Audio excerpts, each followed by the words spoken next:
brace yourself, because you're about to dive into another free first-hour episode of the Higher Side Chats, and we just want to let you know that whether you're looking for a companion through your paranoid insomnia, entertaining yourself through one of life's mundane activities, or trying to ward off the internal screams of all those sad, smothered souls around the office, THC is here.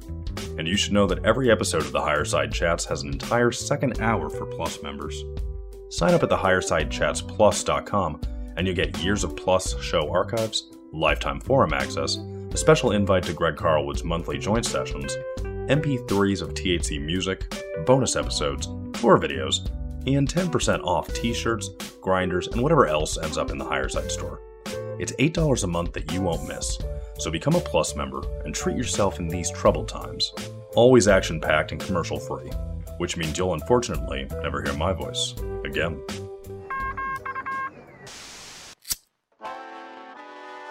In the 1930s, President Franklin Delano Roosevelt addressed the nation through a series of radio broadcasts known as the Fireside Chats. His aim was to reassure the common man that our society would recover from its troubled times. Well, we're far from 1930, and I deal with a different kind of fire. For a new era of worldly frustration, we offer a fresh conversation. I'm Greg Carlwood, and these are the Higher Side Chats. Christ on a cracker, Higher Side Chatters. How are we doing out there? From sunny San Diego, I'm Greg Carlwood, and despite a world of false flags, secret space programs, fractional reserve banking, mind control programs, and more, we cannot overlook the simple things in life. That's where our power as individuals shines, and there's still no shortage of misinformation, deception, and dare I say attacks to overcome when it comes to our health and wellness. We know the AMA was set up as a Rockefeller medicine monopoly from the start, and we've seen the medical schooling sector take the money and drink the Kool-Aid longer than we've been alive. We've seen scandal after scandal with the world's biggest medical companies, yet the media still encourages us to applaud their efforts and donate to the cause. We know that petrochemical pill pushers and sales reps have compromised our doctors' integrity by getting them to promote any new drug they can if it means box seats to next weekend's big game. We've watched the corporate food industry deceive us over fat, sugar, and diet in general. And even when folks do try to play ball, we've seen no shortage of families reach financial ruin thanks to insurance companies and unnecessary exploding costs. Well, it's time to come down from the soapbox and lead by example, by taking the reins of our own lives, putting our alternative information to the test, and making it painfully obvious to the rest of the world that our perspective yields the healthiest and most fulfilling life. But to do that, we need brave souls and bright minds that we can trust, like today's guest, Dr. Stephen Hussey, who knows the repercussions of the system's suggested ways of life firsthand, as his childhood was plagued by health issues, including a type 1 diabetes diagnosis when he was only 9 years old. Stephen went on to develop a passion for health in college, and he attained his doctorate in chiropractic medicine and master's in human nutrition and functional medicine from the University of Western States. Over the years, he has learned the intricacies and details about the power of food to heal the body, and it all began when he used the proper human diet as part of the healing process to rid himself of many chronic health ailments. Today, he practices chiropractic and functional medicine in Roanoke, Virginia, and also coaches people back to health on his website, Resource Your Health. He's also the author of 2 great books entitled The Heart, Our Most Medically Misunderstood Organ, and more recently, The Health Evolution. So let's do the damn thing. The do-gooding doctor, health evolution educator, and true champion of the people, Dr. Hussey, my man, welcome to the Higher Side. Hey, thanks for having me. It's great to be here. You got it. I'm really looking forward to this. You sent me both of your books, and I found a lot of great stuff that I think people are going to appreciate. But I do think some context for your life and your story would be a great way to start, just because I've had a lot of alternative, or maybe we should just say natural health advocates on THC. And it's usually because of a personal need that they actually undertake the huge task of getting diet right, learning about suppressed or little-known elements of health and wellness. And that seems like it was true for you, too. It was kind of a situation of either change your way of life or completely lose your quality of life. For sure, yeah. So at a very young age, I was diagnosed with multiple inflammatory chronic conditions, things like asthma. I used to have terrible allergies, had IBS. I used to like break out in huge hives all over my body just because of an inflammatory reaction. And then ultimately ended up with type 1 diabetes, which is an autoimmune condition. And so I was kind of thrown headfirst into the Western medical world because that's all me and my parents knew what to do at the time. And I guess that as I grew up, especially in college, when I found an interest in health and found that my lifestyle made these things easier to manage, but especially when I went off to get a medical degree and get, functional medicine training, I really started to look at what Western medicine was missing and why it wasn't giving me solutions. It was just kind of suppressing the symptoms that I had associated with these conditions. And so, digging further and further and further, because even my medical education, like as a chiropractor and in functional medicine, it was focused on diagnosis. We do all these tests, blood tests, or assess symptoms and find a diagnosis. And then that gets us to how we can treat. Now, functional medicine was a bit different because we're looking for the why, but I am ever curious, I guess, and I just wanted to know the why of the why. We want to know why these people are sick, but why are they getting sick in the first place? And so eventually led me to evolution, which is where I wrote this book. But when I really started honing in on evolution and applying that to humans and our health epidemic, I really found the answers I was looking for, that I had been looking for my entire life. And they were ultimately things that led me to the lifestyle changes I made that got rid of all those conditions, aside from the type 1 diabetes, which is kind of collateral damage. So, yeah. And it is nice to have a robust medical education and some credentials. That is important if you're going to coach people and work with people. But you really had to do a lot of this work independent of the system, right? Because as I understand it, some people can go through the whole medical program and get very little education on diet and nutrition. They just kind of focus on disease. Mm-hmm. But I guess talk to us a little bit about that. Most of what you preach and advocate for is stuff you learned on your own, right? Yeah, for sure. If we just step back and look at how the whole medical system is set up, I mean, it's a for-profit system. And if you look at the three aspects of it that profit, it's the practitioners, insurance companies, and the pharmaceutical companies. So the pharmaceutical companies are funding the education of the practitioners, most of the practitioners, as far as medical doctors. And so they're going to fund an education that steers those practitioners toward using their products, their pharmaceuticals. And then the practitioners are looking for that diagnosis because they can't get paid by insurance companies unless they have a diagnosis. So someone could be, sick, but if they don't have enough criteria to meet a diagnosis, then the doctor can't help them without getting paid. So that doesn't influence them to help them very much. And then the insurance companies are only going to pay for treatments that have been approved or substantiated by research. And since the pharmaceutical companies are also funding the research, the only research that really gets put out there is that the pharmaceuticals are the best option. So we have this, system where all this money is flowing around between those three pillars, and then the patients aren't getting better because the focus is not on them. It's about where the money is flowing. And so with all that stuff distracting us from finding out what's truly causing disease, we have a system that's not really interested in what's truly causing the disease. So I had to figure out that kind of stuff on my own. And so I go outside the box, find any resource, don't rule anything out, just go and see if it makes sense or see if I can apply it to my life. And that's kind of what I've done. Even though I have this formal chiropractic education and this functional medicine education, I had to look further. Fair enough. And luckily, we have the golden age of information at our fingertips for people willing to walk the road. Mm-hmm. And to elaborate on your story and to quote your book, The Health Evolution, you write, on a more personal note, I was not a natural birth. I was only partly breastfed and I was fully vaccinated. Those things, along with the poor diet I was eating and the anxious child that I was, led me to the inflammatory childhood I experienced. And that's pretty raw, man. Sometimes this stuff isn't easy for people to admit about themselves and their own upbringing, but it's also empowering when you learn that with better choices, you can have a better life rather than being a victim of circumstance and genetics and just saying, well, I'm sick. That's my life. I mean, it's really empowering to learn about, say, epigenetics, right? Yeah, for sure. And so there's this huge field of epigenetics right now. And basically epigenetics is the idea we've kind of proven now that your genes are not set in stone. You have the certain genes that you have, but you can influence the expression of those genes based on the environment you put them in. And that could be anything from the thoughts you're having to the toxins you're exposed to the food that you're eating. Anything that you come in contact with in your personal environment. And so when we think about it in that aspect, I think that functional medicine has done a really good job of sharing this knowledge about epigenetics. But what that means to me is that our genetics are in the wrong environment. And so when I started trying to figure out what the ideal environment is for a human, it led me to evolution. And so I guess one of the basic theories of evolution is that when an environment of a species changes too quickly and that species doesn't have the necessary generations it needs to adapt to that change, then its health will struggle. And sometimes it will even die, or the species will go extinct because it changed too fast. And so when you look at epigenetics from that point of view and you apply it to evolution, humans are definitely in the wrong environment.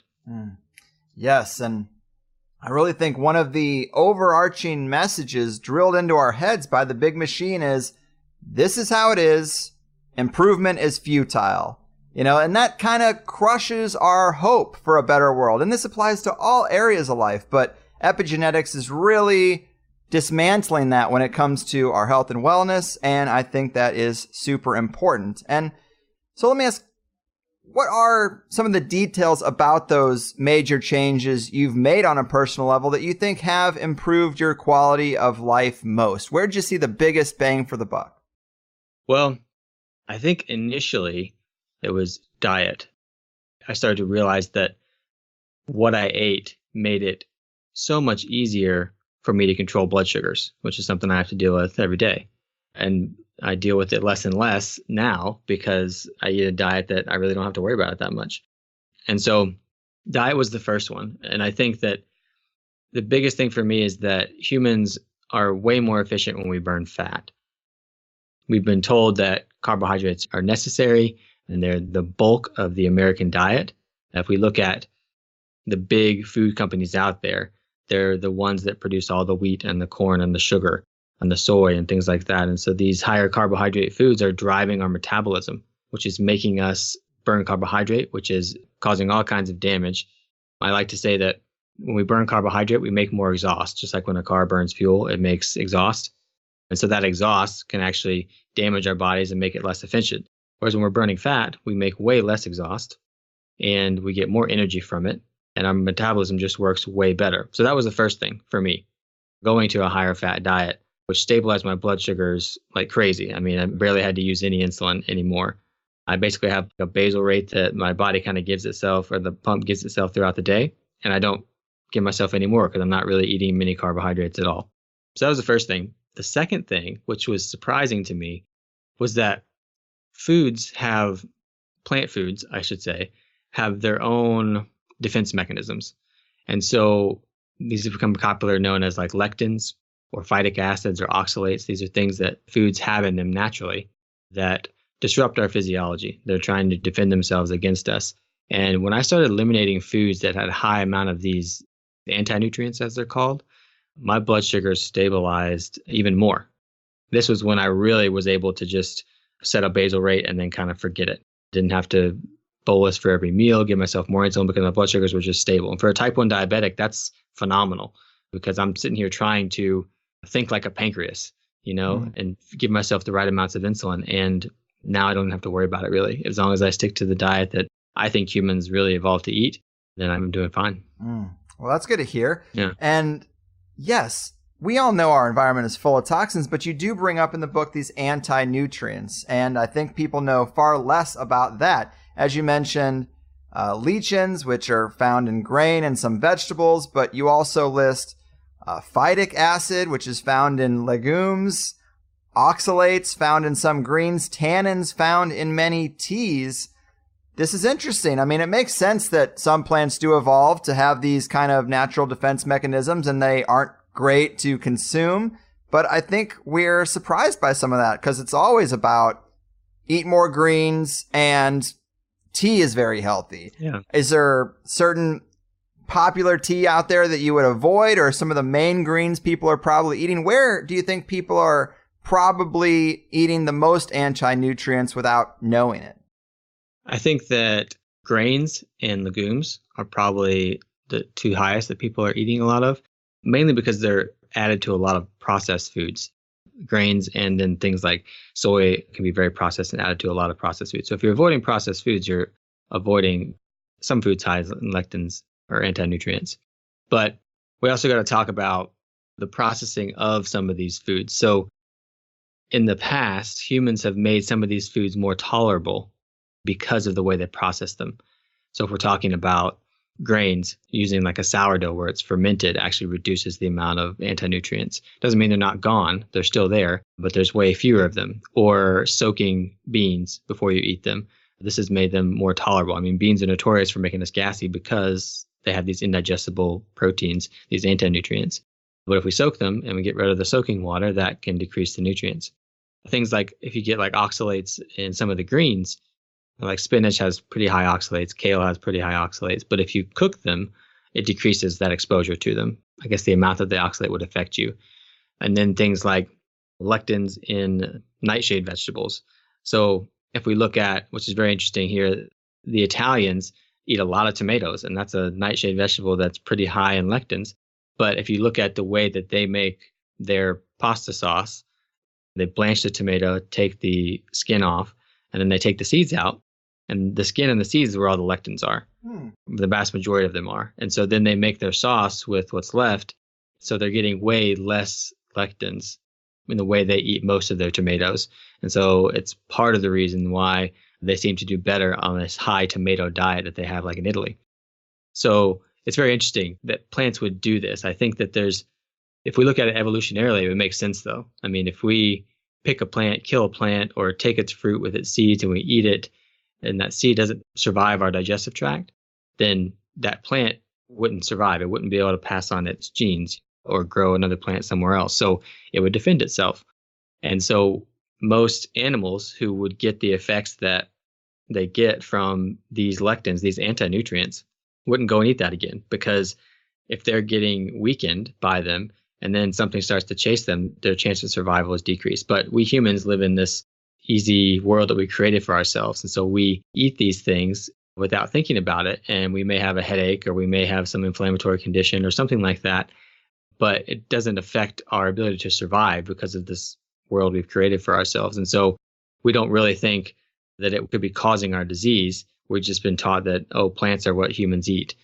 And that may not be the case all the time. So, yes, the world is complex, and we have really lost our education, and we really kind of got to get back into understanding the complexity and the nuance rather than just saying eat natural things and avoid the drive-through. I mean, it is more complex than that. But yeah. I also really wanted to dive into the heart, because the things you lay out in that book probably blew my mind the most. Let's start with heart disease. It's considered the #1 cause of death, so it should probably get some attention. What do you consider the biggest misconceptions about heart disease? I think there's two. One is that the heart is a pump, and the heart is actually not a pump. It's something different, and we'll go into that. But the other one is that cholesterol and dietary fat and atherosclerosis in arteries causes heart attacks. I mean, atherosclerosis in an artery is not a good thing to have, but it doesn't necessarily cause a heart attack. So let's get into this. First of all, the heart is not a pump. So there's lots of studies that show that looking at the heart as a pressure propulsion pump, meaning something that would take static water from somewhere, suck it in, and then forcefully pump it out somewhere else, which is what we're taught the heart does, just doesn't add up. Like the physics of our cardiovascular system, if the heart was that type of pump, doesn't make sense. There's many experiments that have been done that show that the heart pumping that way, or being the main force of blood flow, the physics of the system doesn't work, and actually like the system would collapse because the pressure in the system would collapse. Then we have to ask ourselves, well, how is the blood flowing though if the heart's not pumping it? So I think an important question to ask with that is, how does water get from the ground to the top of a 300-foot tall redwood tree? There's no pump there. Right. But it happens. And then people would say, oh, well, you can like siphon barometric pressure, but the maximum you can do that is like 32 feet. And so there's these 300-foot tall trees that have water in their leaves. So how does that happen? Well, this goes to looking at some of the work done by Gerald Pollack at the University of Washington. and before him, Gilbert Ling, they found that water has some unique properties. And so when water has sufficient charge, which water can hold charge, it can harvest energy from the environment and hold energy. When it has enough energy and it's next to a hydrophilic surface, a water-loving surface, then it will create this layer of exclusion zone water or fourth phase water. And when that forms, so let's say we're talking about an artery, which is a hydrophilic surface, and the blood is almost 50% water. So if the water in our blood is charged enough, if it's holding the energy enough, it will form this layer around the artery. And that does two things. That layer protects the artery, provided that we don't have toxins and oxidative damage that will destroy that layer. But it also creates an energy gradient that creates flow. And so Dr. Pollack has done these really interesting experiments where they put a hydrophilic tube in water that has enough charge, and the water just starts flowing through the tube in one direction without any pump or any force on it. And he found that when he supplied energy to this system, this water, indefinitely, the flow would continue indefinitely. And so I think that's more like what we're seeing. And I think that if we look at the heart, its main purpose is not to forcefully pump the blood because, I mean, it's a good analogy here. So if I was to put a pressure propulsion pump in the middle of a river, the river wouldn't need it to be there because the river is already flowing, which the blood is already flowing because of this dynamic we talked about with the fourth phase water in the artery. But it also might get in the way of flow. If we put it in the middle of this flow and it's trying to suck this water that's already coming to it and pump it out the other side, it would probably slow it down. And so that's one of the things the heart is trying to do, is actually slow the blood. Because if it doesn't, let's say we go out and go for a run. We increase the metabolic demand or the need for blood in our tissues, in our muscles, because we're trying to propel ourselves somewhere.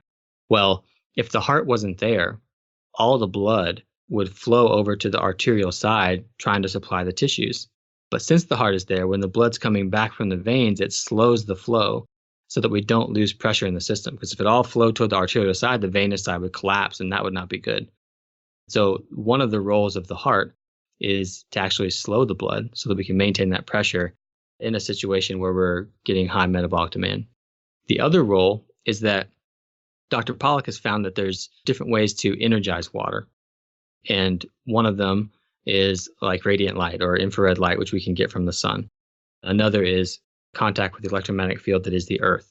That will energize the blood. But another is vortexing, which means swirling. So if we look at, everybody's seen like when water's flowing through a river and it goes past a rock on the other side, it kind of swirls. That would be vortexing. Mm-hmm. And if we look at what the heart is doing as blood is flowing through it on its own, then it's actually vortexing it. So when the blood comes back from the veins to the heart, it gets vortexed. When it flows through the valves, it vortexes.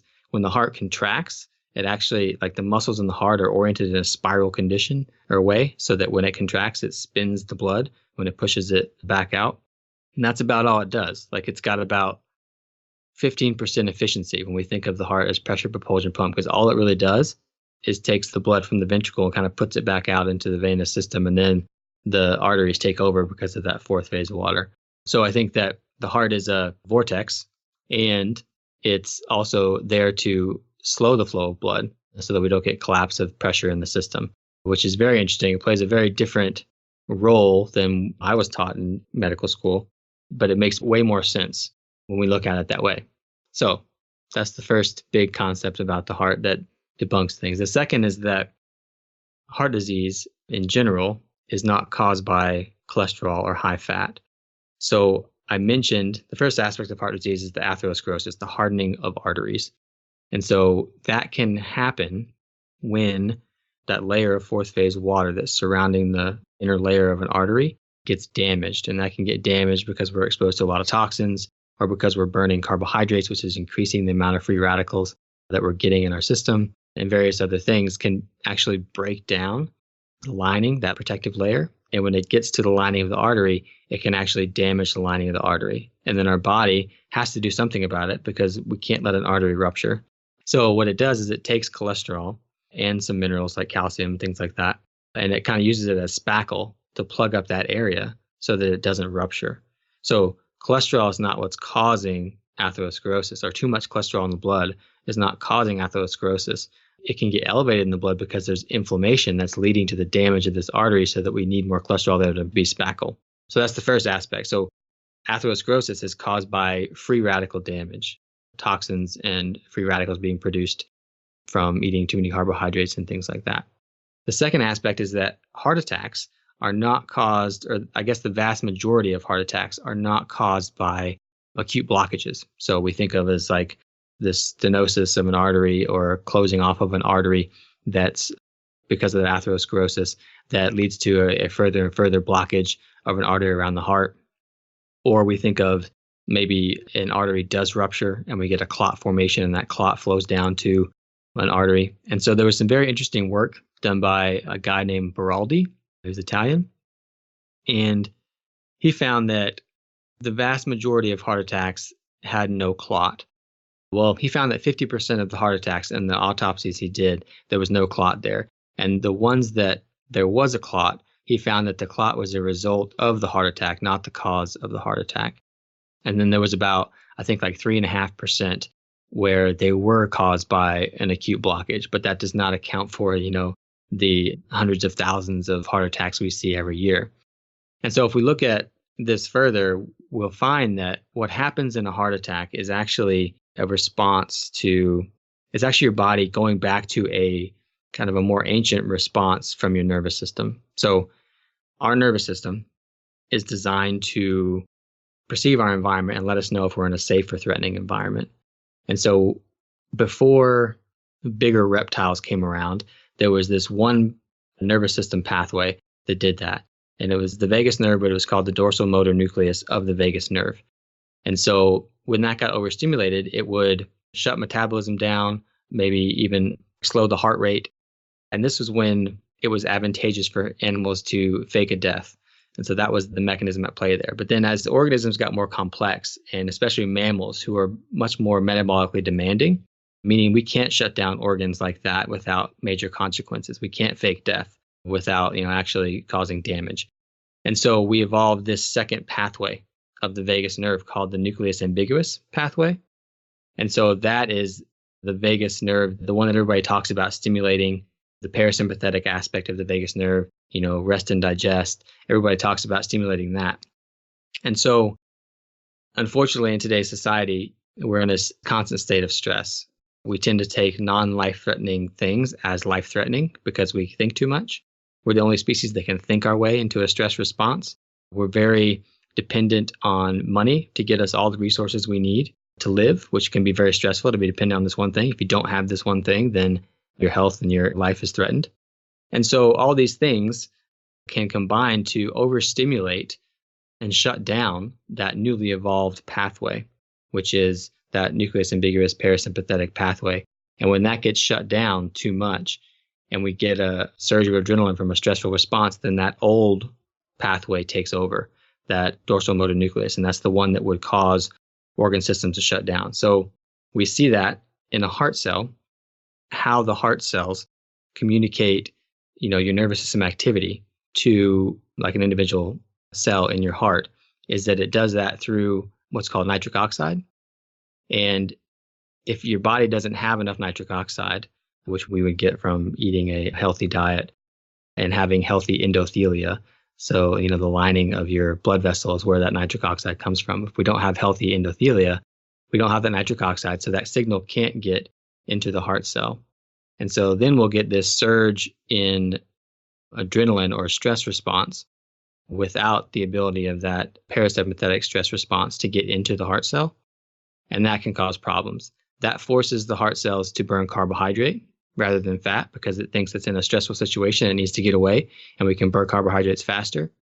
And unfortunately, when a heart cell starts to burn carbohydrate, we get a buildup of lactic acid, just like happens in your leg muscles.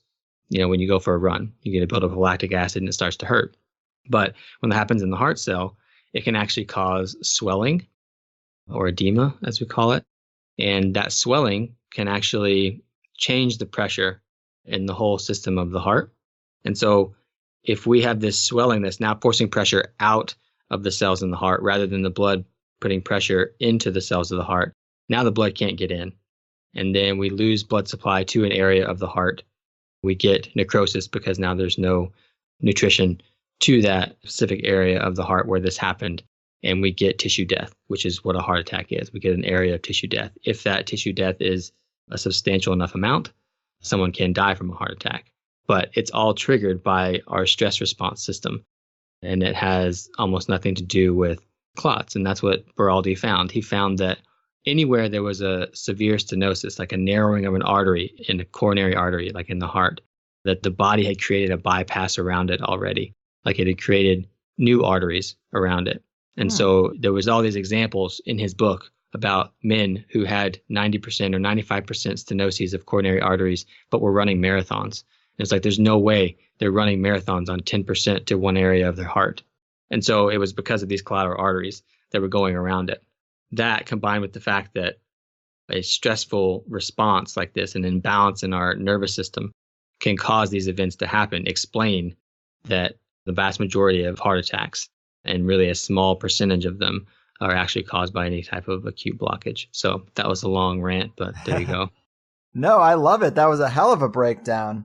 And just to revisit that first part, I've had a few other guests bring up Dr. Pollack's 4th phase of water work, and I was really surprised to see that chapter in your heart book. Funny enough, if everything goes according to plan, Gerald Pollack is my next interview too, which is, why I think this is so interesting, because this context helps to understand blood flow in the heart, and that's very surprising to me. You also later in the book describe the heart as a vortexing hydraulic ram, and note that even Rudolf Steiner used to say that the heart functions more like a damming up organ, that it interrupts the flow of blood.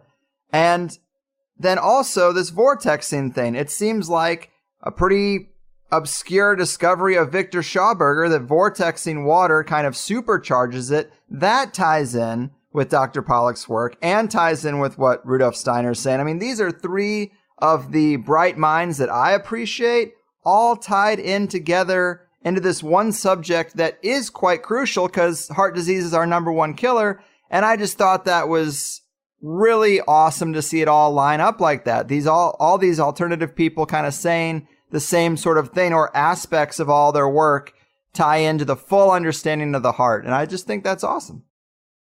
Yeah, I think that one of the coolest things that I found is that the reason that vortexing energizes water is because it increases the contact with oxygen. So like when it's happening in a river, like when it flows past a rock, there's oxygen in the air, and there's also oxygen coming from little bubbles, coming out of the earth from the riverbed. And so when it vortexes like that, it's increasing the contact with oxygen. So I think it's no mistake, and I can't really say anything scientific connecting the two, but I think it's no mistake that our vortexing organ, the heart, is placed right next to our oxygen organ, the blood, and that blood from the heart goes to the lungs and then back to the heart. That just makes sense to me. Again, I can't say anything that scientifically connects the two, but it wouldn't surprise me if that was the case. That's why that evolved that way. Yeah, that makes sense. It's just so interesting because I hear these people's work, and we always talk about, oh man, we should implement some of this stuff for a better, more natural society. And here it is working right in our own bodies. And I guess I just overlooked that. Yeah, it's amazing.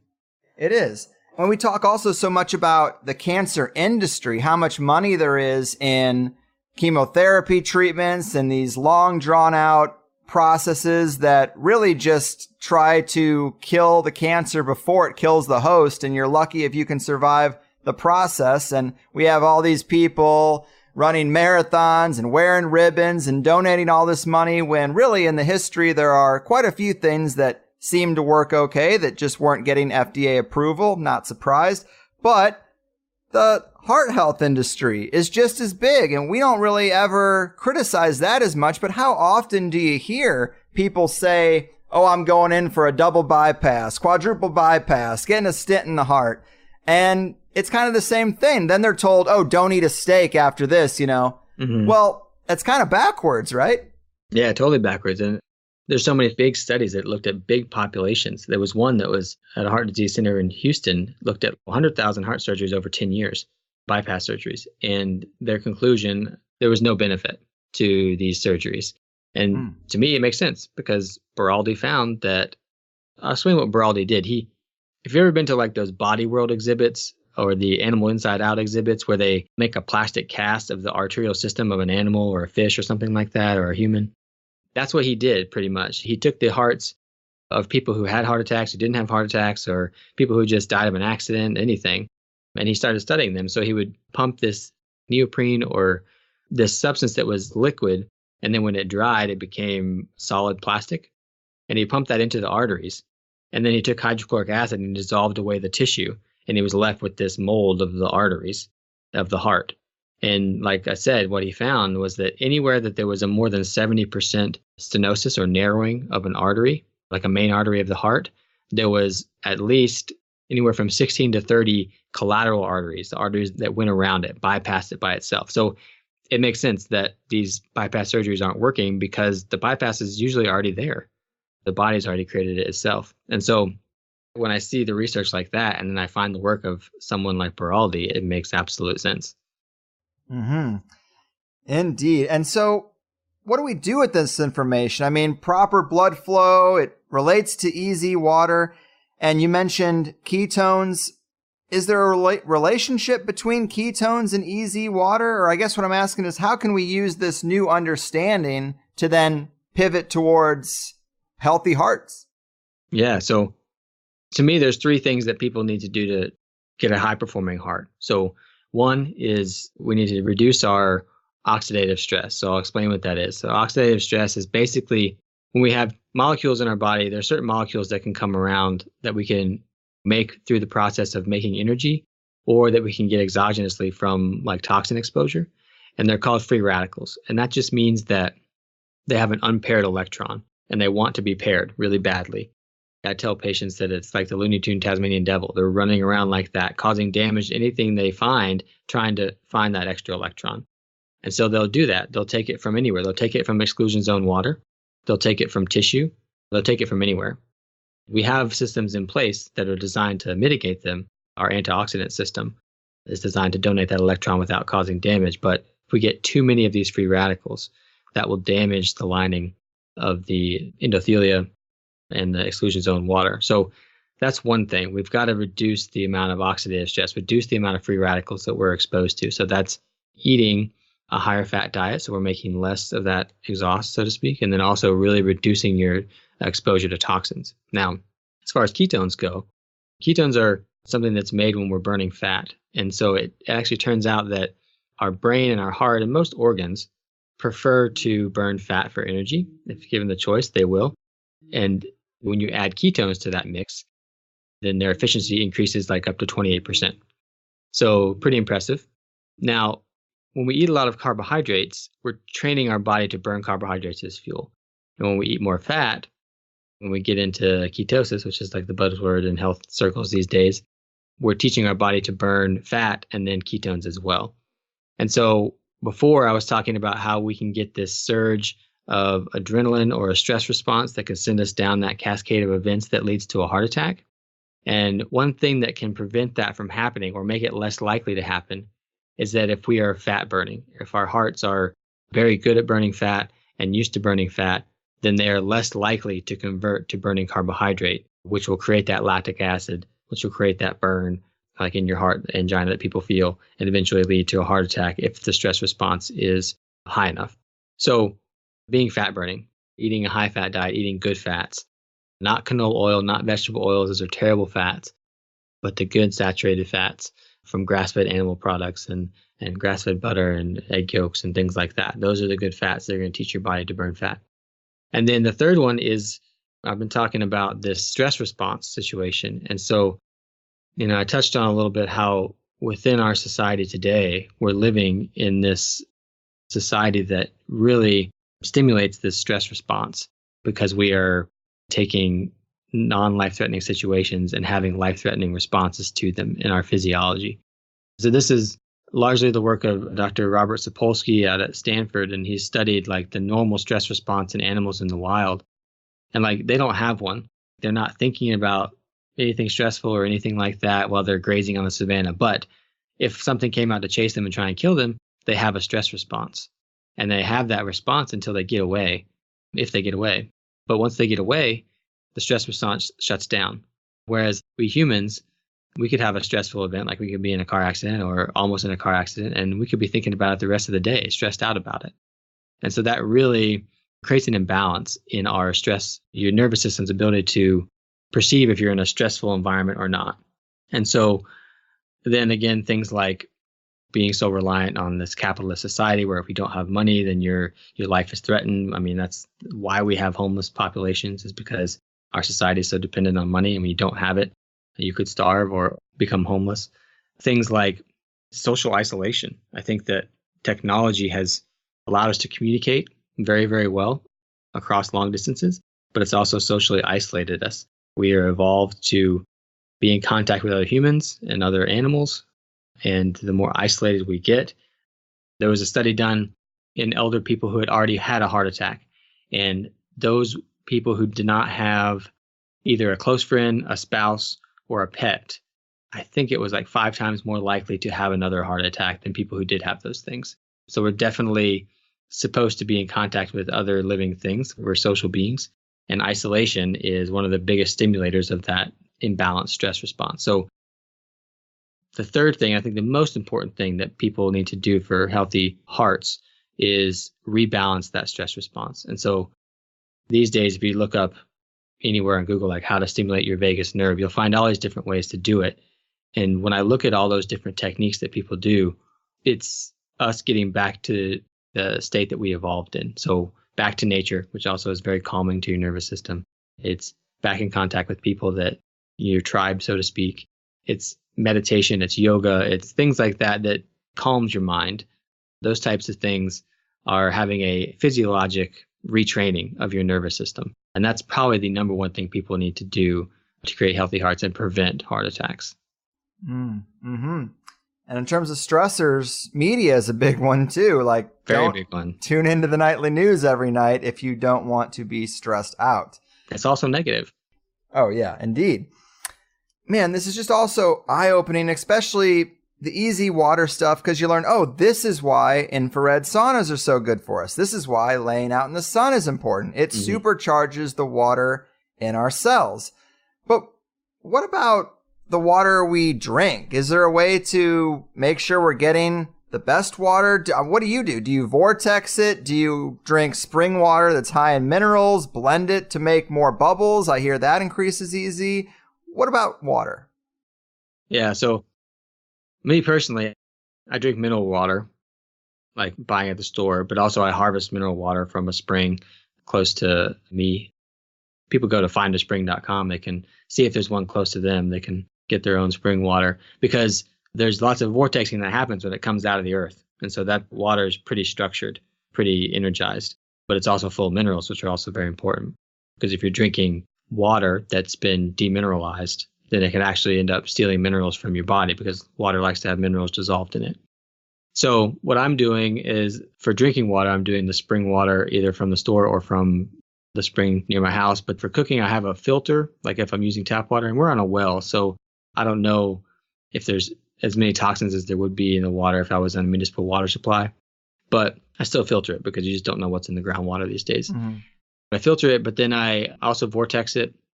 And I never really drink that water straight, though, because it's demineralized. I usually just use it for cooking. And lots of times when I'm cooking, it's adding minerals to it, or I make bone broth with it, which is going to add a ton of minerals with it, kind of remineralize it. But yeah, that's where I get most my water. Yeah, it's just those 3 sources. It's funny because people might drink reverse osmosis water or extremely filtered water and think that that's as good as it gets, but a lot of people consider that dead water, and there's a lot of positive things in the water that you want to keep in while taking out the bad, and it just gets pretty complex. But one big aha moment I had in your book was the fact that, you know, with a lot of alternative medicine and places like the Gerson Institute where people are getting treated for cancer, or they come in with other serious illnesses, the first thing they do is they give you a ton of smoothies or juices. And a major factor in why that works so well, other than the vitamins and nutrients, is that you're getting an easy water replenishment from the cells of the fruits and vegetables. And it just folds right into making a lot of sense. That was just something that I didn't know a week ago. Yeah, we mentioned like how water gets from the ground to the tops of the trees. Well, it's the same thing in the plants, the fruits and vegetables that we're eating. If they're fresh, then they're going to have structured water in their cells. I mean, that's Dr. Pollack wrote another book called Cells, Gels, and the Engines of Life. And he talks about the role of this fourth phase water in the cells. It's just absolutely fascinating. So the cells of these plants also have it. Now, I don't know if a plant is shipped from across the United States and it was picked 2 weeks before you eat it, if the energy in that plant goes down the longer it's been since it's picked. Right. I don't know, but I would not be surprised because they're probably shipped in crates and the plant has lost its life source, which is the earth and the structuring of it. So I wouldn't be surprised if it's lost a lot of its not only mineral content and nutrient content, but also its energy in the water in the cells. Yeah. So the fresher, the better. But yeah, I mean, you mentioned like juicing, and it's no wonder that people will start to get better. I mean, eventually, long term, they're going to have trouble with blood sugar because they're taking away all the fiber and everything. But we're putting structured water directly into the bodies. We're creating higher levels of physiology just by structuring the water in their bodies. It makes complete sense. Yeah, it's and that was another eye opener. The no pump in plants, like there's no heart in a palm tree, but it gets the water where it needs to go all the way to the top. Yeah. And yeah, it's just because this water kind of does its own thing. And you also have a line in the book where you say something to the effect of, because we know easy water in our blood kind of pumps itself, this could even change our energy and plumbing systems if we did it right. I mean, how much energy do we put into these giant water plants and plumbing systems just to get water through all our pipes, where if we had properly energized or vortexed water, it would kind of push itself through the pipes. And that would be just a huge efficiency win for our society. Yeah, I mean, opportunities abound there. If we learn to use that technology, or not even really technology, it's more like a discovery of water properly, we could do away with dams, all this hydroelectric energy we're having to create. Like, we don't need it. We don't need the river flow. We could create flow ourselves, or design a system where the water would flow itself. And so we don't have to destroy these ecosystems by putting up dams and things, I think. But we'll see if anybody gets a hold of this technology and funds the research to develop devices like that. Yeah, it would be awesome to see just one city try to tackle that and then be able to study the data of how the people who live there were affected. And in terms of the ketogenic diet and getting more quality fats in our diet, I still kind of struggle with this. I end up I know it's not right to equate protein and fat, but I almost just do. I just eat a lot of protein and hope, well, there's some fat in there too.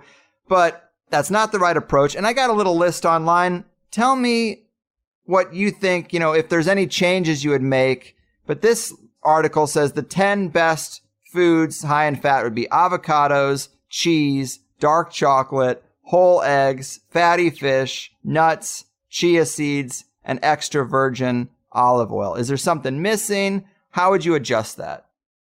The thing missing is the saturated fats from animals, like red meat. I mean, it's got this major negative connotation, and there's absolutely no reason for it to. I mean, there's people that are thriving on all red meat diets, and they have been for years.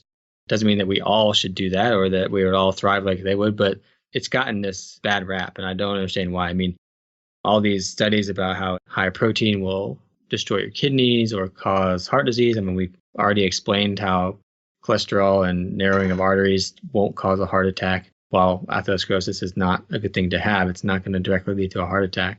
But I think that that's the biggest thing that's missing from that list, is that I think evolutionarily, and you can look at the work of Miki Ben-Dor in Tel Aviv University, I think humans are pretty much designed to eat meats. We've evolved to eat plants as well, and we can do that, and we can survive on plants. And there's some plants that can be argued that they're good for us, but I think that the good fats from either grass-fed or wild animals and from egg yolks and butter and things like that, I think that those are the fats that give us life. I think that, A, they're going to convert you to burning fat and making ketones and ketogenic more quickly. But if we're so designed or evolved to burn that fat, and that fat lots of times comes with protein, there's no way that that protein could be bad for you. I mean, humans have been eating meat for millions and millions of years. And heart disease is, in the epidemic that we're seeing it today, is only maybe 200 years or so that we've seen this massive rise in heart disease. Now, there's evidence that ancient Egyptians had atherosclerosis. They did like CT scans on the mummies, and they found I think it was 30 or 40% of them had atherosclerosis. But they were a farming culture. They were eating lots of different grains. It's very well known based on the study of their culture that they didn't eat meat that much. It wasn't a huge part of their diet. And so that's the big thing missing there, is that people really need to get over this meat or this animal fat or saturated fat causes heart disease, or that it's bad for you. It's probably one of the best, as long as it's from a wild or grass-fed, very naturally raised animal. Well said. I thought that's exactly what you might bring up. The fat from animals and butter as well. Do you have a problem with cheese or dairy? Well, this one's kind of near and dear to me, because if we look at the mechanism of autoimmune disease, a lot of it can be that there's this molecular mimicry. So basically I can get leaky gut, which means that things in my intestines are leaking into the bloodstream before they're supposed to, because there's holes in my gut. And there are certain molecules in foods that have been linked with certain autoimmune diseases. One of them is gluten for thyroid disease or hypothyroid, like Hashimoto's hypothyroidism. And so if some of those gluten molecules leak into the bloodstream when they're not supposed to, and then your body has an autoimmune reaction to them because they're not supposed to be there, well, some of those look just similar enough to cells in the thyroid that your body also attacks the thyroid. And so for me, it hits close to home because casein protein found in dairy looks very similar to beta cells in the pancreas that make insulin. And so I think that at some point in my life, I probably had pretty severe leaky gut, and I definitely had all kinds of dairy, pasteurized dairy at that, which was already damaged protein when I was a kid. And I think that it's very likely that some of those proteins leaked into my bloodstream. My body attacked that casein protein and then also attacked the beta cells in my pancreas. So that's not to say that no one should have dairy. Obviously, a certain percentage of the population has evolved to eat dairy because we have that lactase persistence, but then other people are lactose intolerant because they don't have that lactase persistence, and so they can't do that. But I think that, humans are still evolving. And I think that some of us have evolved to handle dairy just fine. And if we get raw grass-fed dairy, that can be a very nutrient-dense food source for us and a good source of fat. But others of us may do better staying away from it. I just think that depends on how long your ancestors have been using milk as a food source, because there were certain areas of the world where it became necessary, and there were other areas of the world where it wasn't. And so it's really hard to trace your genetic line these days and figure that out. But maybe one day we'll have some sort of testing that could tell us that. I think we're getting pretty close. But if I was going to do an elimination diet and figure out what foods are triggering people, I would not include dairy, and then have them add it back and see if they did well with it.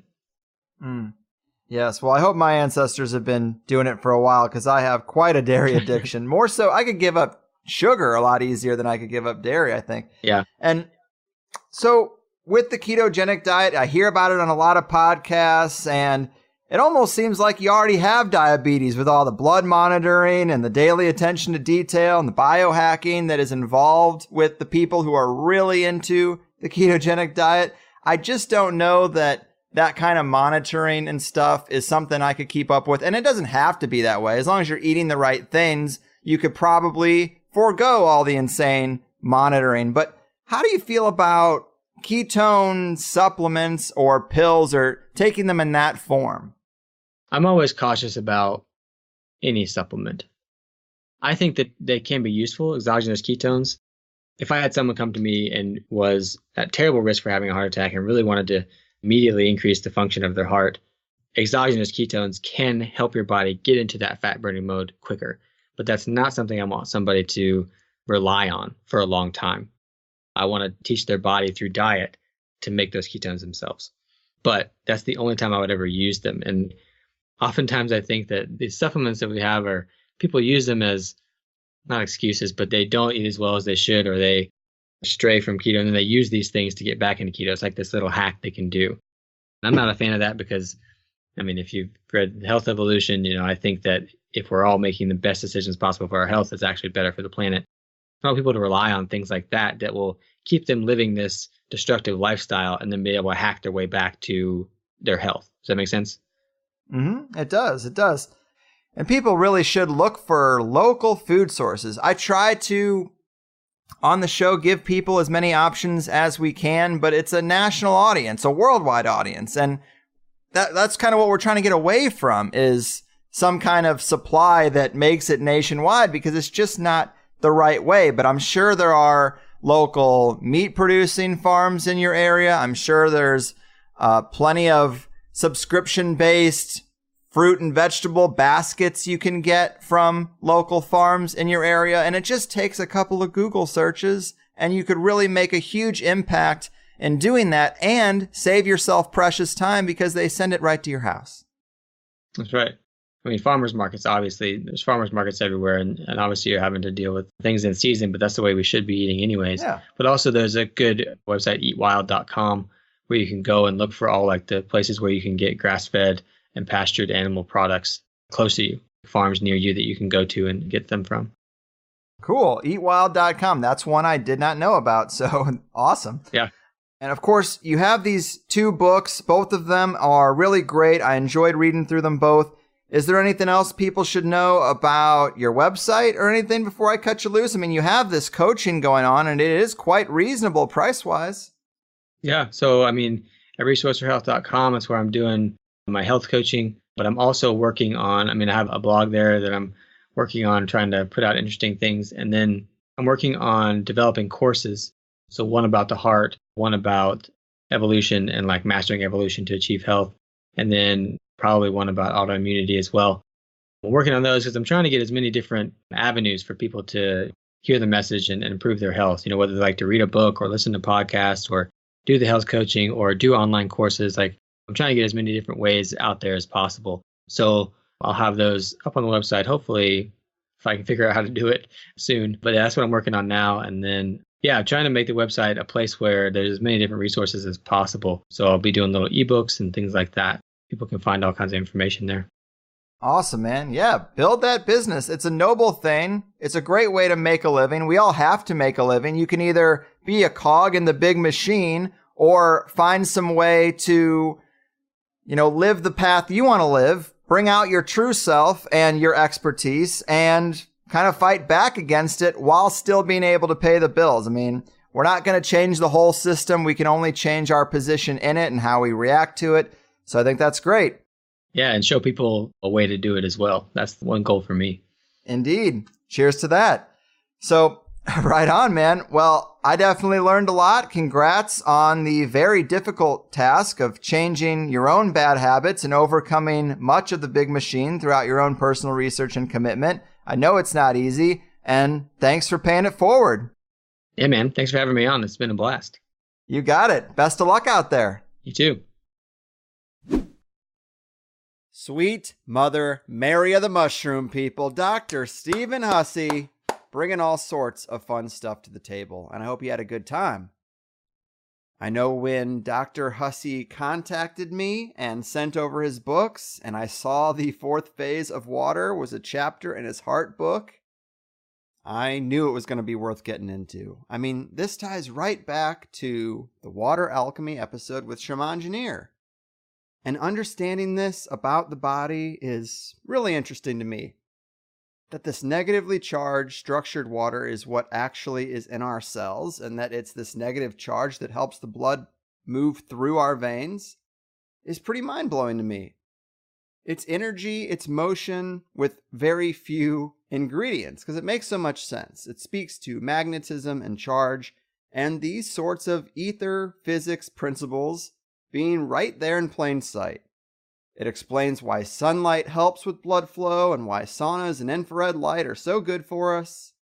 It's like the things Victor Schauberger was on being right in the body in some of our most fundamental systems. Because honestly, it is pretty illogical to think that the heart is responsible for pumping blood through thousands of different channels and then back again. And with heart disease being such a killer, this understanding goes a long way in flipping the script on heart health. And it's this type of thinking, this simple, natural, holistic type of perspective that leads to flying saucers. I'm serious. I absolutely think it's why we are not taught about blood this way, or why they don't teach easy water in school. Because anti-gravity properties are probably not that complex. The flying saucer pie is really just made up of natural magnetism, something rotation, and using the environment, and for example, the fact that the Earth has a net negative charge, to engineer a repelling force to that. And there is more than one way to get there too. Check out some of these alternative science conferences. You know, everyone asks me why I don't go to conspiracy conferences anymore. And I just say, well, you can go to ether conferences or secret science Tesla conferences and see people working on the very stuff that conspiracy conferences are still debating the existence of. Man, I didn't expect to go so far into this tangent so quickly, but I just think it's another example of the scientific paradigm being twisted and warped and complexified, and all these obstacles worked around to come up with an explanation that doesn't reveal the simple, universal truths in our environment and how they work. So I really liked this show, and we focused on the heart quite a bit because of this stuff. And we didn't get too deep into his health evolution book until the second half, which, as I said, people here will have mixed feelings about using a term like evolution, but I look for ways to agree with people rather than looking for points of difference to focus on and hammer home. So if we just think of his advice as in line with the natural systems of the environment, that's what I'm after. He calls it evolution, but what he's looking at is how humans synced up with their environment for hundreds of thousands of years before we tried to take shortcuts and beat the thing into submission. I mean, that's really what agriculture was. It was gaming the system. And it definitely had consequences. But I like the idea of looking back to the past and working with our knowledge of our ecosystem to engineer abundance and all that good stuff. The idea of going back to nature, but bringing our modern technology with it. It's what I thought was attractive about the Venus Project initially. Sure, the proposed vision of Jacques Fresco is all controlled by a central AI, but if you can get past that, the models looked quite nice. So I really like where Dr. Hussey's focus is. We didn't get to touch on this, but in his book, he even talks about little tricks of language that have screwed us up so bad, like our multiple meanings for the word fat. We think eating fat equals getting fat, but in most other languages, they have completely different words for dietary fat and becoming fat, so they don't get tripped up on that one equals the other element. Also, if someone is unclean, we call them dirty. But the dirt is what makes us healthy in a lot of ways. So just the words we use sometimes screw up our understanding of things that are actually good for us. We have this subconscious aversion because of our language. By accident or design, I don't know, but it ain't good. Anyway, it's nice to be getting a show out for May. I know we're a little late to the May party. Both me and my special lady had family come in town. And I've also had some back-end work that needed attention. But we're here now. And I am psyched about what's coming. In fact, I can now safely say that Dr. Pollack is our next guest. All right, we did it. It's happening. And while we did retread a little bit of ground from today, once we get past the introductory stuff and I got into some questions that Shaman Janeer gave me, Dr. Pollack shares some things and goes some places I did not expect him to go, and it's really exciting. But that's mostly in the Plus show, because that's just the way conversations work. But he did mention that maybe he said too much, which is always music to my ears. So get ready. Had I actually recorded a show with Dr. Pollack before this one? I might have switched up where our focus was, but sometimes with these really big names that I don't think I'm ever going to be able to talk to directly, we have to talk to other people about their work. Call it the THC insurance policy, but regardless, we do a little double dipping this month. But I hope people think this information is so interesting that that's fine. But next week's Plus show is really something to behold. And I probably shouldn't even say that. I shouldn't overhype the thing because that always ruins everything, right? No one likes going into a movie that all your buddies have said, oh, this is a 10 out of 10 for sure. You watch it and you're like, it's good, it's all right. But it doesn't live up to the expectations because you saw it last. And other people, like me, built it up. But I'm happy about it. You're going to like it, I think. But today's Plus show is great too. We talked about how our pets keep us healthy, wild versus domestic fruits and vegetables. I mean, you hear that all the time with animals, but this actually comes into play with plant life as well. Of course, you got to give a little dedication to the modern EMF soup that we're living in and what it's doing to our bodies. If you're going to do a health show, it's got to be there. We talked about what Dr. Hussey calls the selfish solution, new and exotic healing technologies, and the good doctors, health coaching, success stories. So treat yourself. Of course, a podcast like ours is going to have way more free listeners than paid. It's like 1 in 20 actually get the full show. But man, it would drive me crazy if I thought the first hour was good enough and valuable enough to keep tuning into it and then not get that second hour. I mean, look, I'm not trying to drive anyone crazy, but I think I put more time into preparation and more time dedicated to editing than so many other podcasts, and I just think it's worth $8. Sign up at thehighersidechatsplus.com, even for just a month or two, and see for yourself that the full episodes are definitely worth your time. You can always cancel, and I'd rather you shoot me 1 or 2 $8 tips, download a bunch of your favorite shows, and then cancel, than never hear them at all. But that said, the joint session this month is on the 20th. It's a Monday, it's Victoria Day in Canada, and we're going to be drinking a little drink, smoking a little smoke, and turning the THC stage over to the fine people who listen. The last one was about 3 hours, maybe even more. And we got to some great stuff, and I know a lot more people wanted to talk, but it's just the nature of the beast. A lot of people answered my call that our previous one was pretty light, and I also got the YouTube thing going, so we had a lot of people. And in that situation, we're just never going to get to everyone. I'm sorry about that. I've gotten some emails from people who have taken that quite personally, but don't. I don't know any of you, so how could I really single you out to be ignored? It's like if you attend The Price is Right, but you don't get picked, it's not because Drew Carey has some kind of problem with you. But to those folks, hopefully I'll get to you next time. I appreciate everyone who listens. I have the best job in the world, and I try to take it quite seriously and produce a good show for you. So I hope you think that that is still happening. Good, useful show today. Big Dr. Pollack interview coming up next, and many other good things on the calendar. So I'll see you then.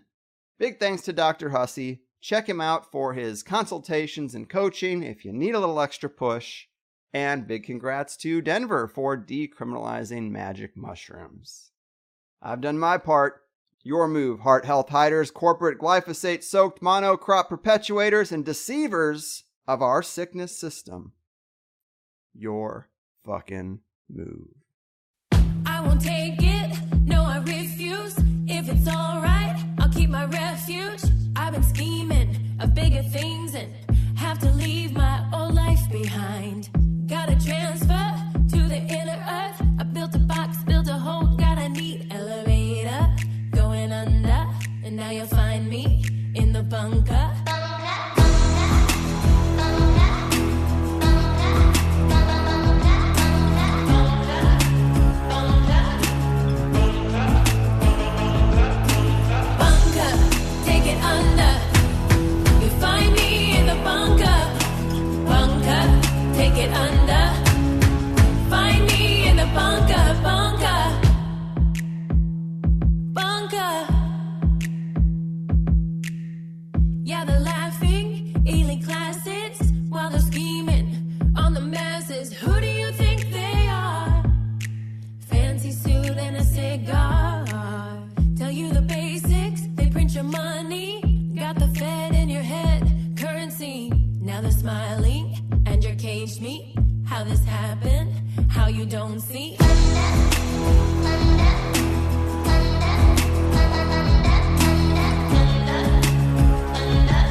is a plunder. Rape, pillage, and plunder, plunder. Plans are simple.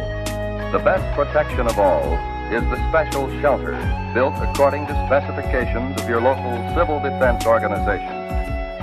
The basement of any house or building will become a good improvised shelter if you block the windows with sandbags.